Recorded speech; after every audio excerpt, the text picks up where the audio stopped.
So far tadi tetamu dan family semua cakap okey, alhamdulillah, sebab kita orang pun macam family makan awal apa semua. So tetamu pun datang makan cukup, alhamdulillah. So far everything is okay lah in terms of the food preparation. Bila nanti saatnya telah tiba,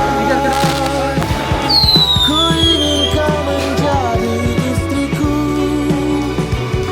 berjalan bersamamu dalam terik dan hujan, berlarian ke sana kemari dan tertawa. Namun bila saat berpisah telah tiba, izinkan ku menjaga dirimu,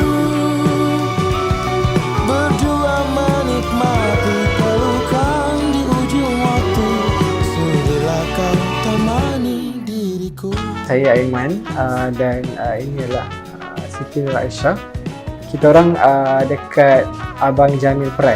Alhamdulillah semua berjalan dengan lancar, dengan baik lah. Sebab pada dulu lagi lah, since kita dah contact dekat WhatsApp, lepas tu dah jumpa Tuan Ayub pun dah berapa kali dah. Alhamdulillah semua memang it's easy lah dan menyenangkan kita orang punya kerja. Alhamdulillah semua okey je, clear.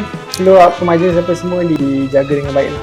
Alhamdulillah our photographer is very fun, very Gen Z punya vibe. So kenalah dengan kita punya pilihan apa semua. Actually dia punya design, decoration apa semua tempat nampak very nice lah. Lagi-lagi pilihan majlis kita orang buat malam. So alhamdulillah dia nampak seri tu lagi lah. Tadi kita orang ambil gambar dekat outdoor, dekat luar. So bila Was dah cakap, cuba tengok belakang tu, memang lawa. So ya, itulah lawa waktu malam. Alhamdulillah semua lengkap, tandas ada, surau ada, tempat persalinan pun ada apa semua. I think in terms of the deliverables tu semua perfectly deliver lah. Yep. Kita boleh bagi 4/5 lah. Ingat Kenduri, ingat rumah Abang Jamil. Terima kasih. Selamat hari baru. Baik, terima kasih. Istriku,